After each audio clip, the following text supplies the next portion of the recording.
All right, good morning all. Well, welcome back to the channel. It's a beautiful Saturday morning here in Pennsylvania, and we have an exciting stamp patio job to do today, so let's get down to the job site. All right guys, we made it down here. We have our plastic up, some expansion up against the house. We took a board off here just to have some space for the buggy to go through. We are pretty much all set to start from that end, about 12 feet wide, so we use a 12-foot screed. Once we get down here, switch to the 16, and we should be good to go.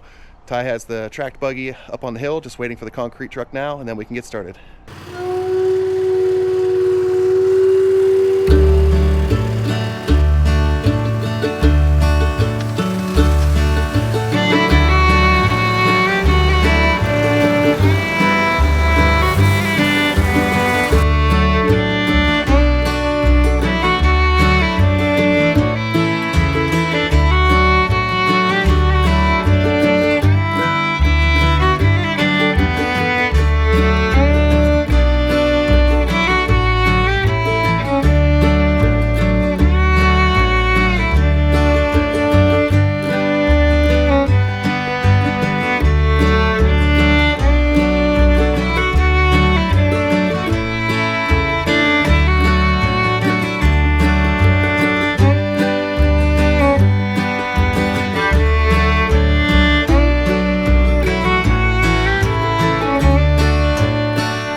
Okay, well, the concrete is in, and now it's just time to stare at it for about an hour or so.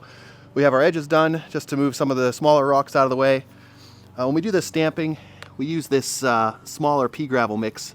So instead of having the big 2A or 2B stone, and it has just these little pebbles in it. And that just really helps with stamping, so it doesn't like bring up those big rocks and a big aggregate whenever you put the stamps on it. We have good slope all the way across towards us here. And same thing on the other side of the porch. Of course, we have just our slight 6-inch step coming out of the door, and then we met the top of our steps here, just with how the grade worked out. So yeah, looking like something now. So probably give this another hour, and then we will get our edges done again. Maybe hit it with the Fresno, and then we should be starting to stamp soon.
All right, well, we just finished up here. Of course, the camera's died about partway through, but we were able to get all this done here. We have our stamp on the inside, and then we have our darker release with the slate border. We worked from that side over because it was getting a lot more set up on that side, of course, but it was still a little soft underneath, so we ended up having to slow down, wait, and then by the time we got to the end, we were really working there. But it came out nice, really happy with the texture, really happy with the coloring here, so I'll be excited to get this washed, get some sealer on it, see how it looks. But for now, we're gonna clean up and get out of here. On to the next one. All right, we're back the next morning. It's a beautiful sunny day, so we're here to get these saw cuts in and get this patio cleaned up, sealed, and looking really nice. So let's get to it.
All right, guys, well, that is pretty much a wrap for this one. So we have our stamped patio, our integral color, and our 2 different releases. Everything is nice and cut, sealed. We do have a few saw cuts in here just for relief, but really turned out great. Really happy with the colors, really happy with the pattern. The only thing with the sealer, we did have a slight drip off of this porch here. So we just have a little tiny cup out there right now. Might leave a small mark when you pick up the cup, but definitely not as noticeable as if water sits there and drips on that sealer all day. So kind of take that, and tomorrow they can throw that cup out and it should be okay after that. But yeah, I hate for it to get all cloudy with that sealer with a little drop of water on it. But overall, we have our nice border coming up around the steps here. And again, they're going to have a hot tub over on that side. And then we come over and, of course, have our entrance into the doorway, little step there. So, yeah, again, that's pretty much a wrap for this one. Just going to clean up and on to the next one. Thanks for watching.